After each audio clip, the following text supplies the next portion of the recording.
In the name of Allah, the most merciful, the most kind. We are reading English Ahead, Level 6. Let's have a recap. We know that nouns are words that indicate person, place, animal, or a thing. Countable nouns are nouns that we can count. And uncountable nouns are nouns that we cannot count. And pronoun is used instead of a noun.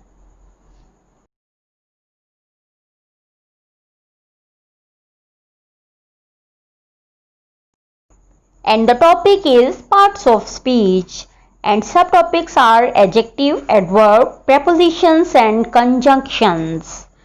What are the objectives of our lesson? By the end of the lesson, you will be able to define adjective, adverb, prepositions and conjunctions. You will identify the above mentioned parts of speech and use suitable parts of speech in suitable place. So what are adjectives? Adjectives are words that describe quality, color, size, shape or number of anything. And adjective also describes how someone or something looks, tastes, feels, smells or sounds. In the very first example, cute is an adjective and dog is a noun. Here cute describes the looks of a dog.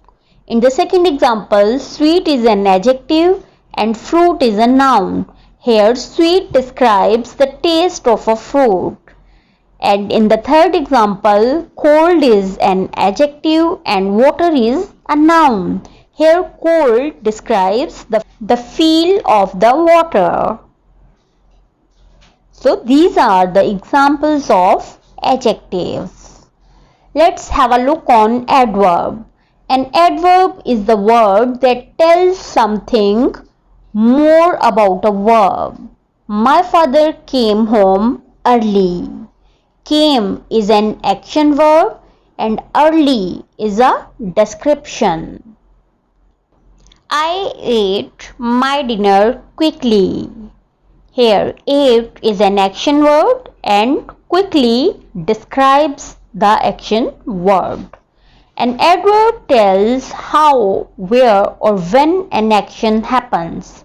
Sometimes we add ly to an adjective to get an adverb, just like warmly or happily.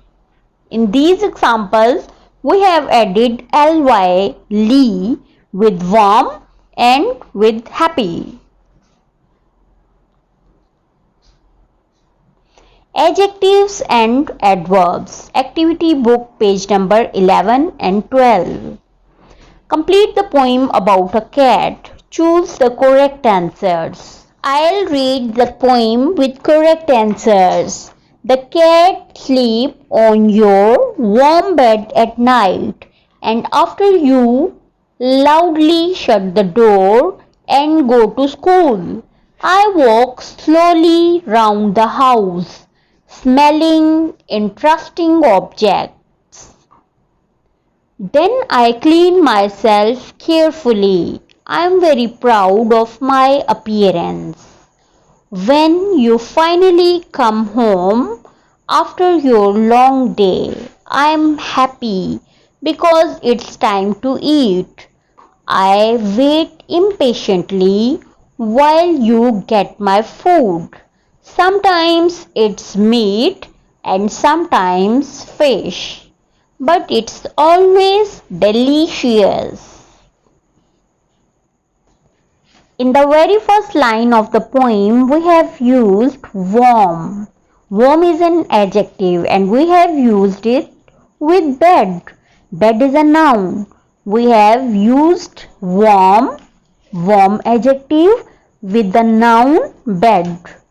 And we have used loudly, that is an adverb, with shut the door. Shut is a verb, an action. In this way, we can solve this exercise very easily. Let's learn about prepositions. What is a preposition? A preposition is a word or phrase that describes a relationship between its object and another word or group of words in a sentence. A preposition gives information such as direction, time and place, such as about, between, of and over. Prepositions of time, activity number 13, page number 13. Complete the fact file with in, on, or at. He was born dash 2075 on the planet Rexos. We use in with year. He was born in 2075. His birthday is dash 28th February. His birthday is on 28th February because we use preposition on with date. He can see perfectly both during the day and at night. Dash December, his eyes change color for a few days. In December, we use preposition in with month. He only sleeps 2 hours a day and gets up at 4 o'clock. We use preposition at with time. Dash the morning. In the morning. He does martial arts and goes rock climbing dash the weekend at the weekend. Dash winter he goes to the Arctic and lives with polar bears in winter. Conjunctions. Conjunctions are words that link other words, phrases, or clauses together. For example, when, while, because, and, after, before, but, etc. A conjunction is a part of speech that connects two words, sentences, phrases, or clauses. For example, I ate the pizza and the pasta. Second is call the meeting when you are ready. Third is 2 and 2 make 4. Conjunctions. Activity number 14, page number 13. Javed enters a new world. When Javed arrived at his new school, he was very nervous because he did not know anyone. He looked around and he saw a lot of new faces, but no one looked at him. While he was standing there, he thought, shall I say something to the other boys? Or should wait for them to speak to me. He did not know. After a few minutes passed, he decided to speak to tall boy wearing glasses, but before he could say a word, the bell rang for the first lesson. They all walked into class and the school day began. While they were waiting for the teacher to come in, Javed finally started feeling better.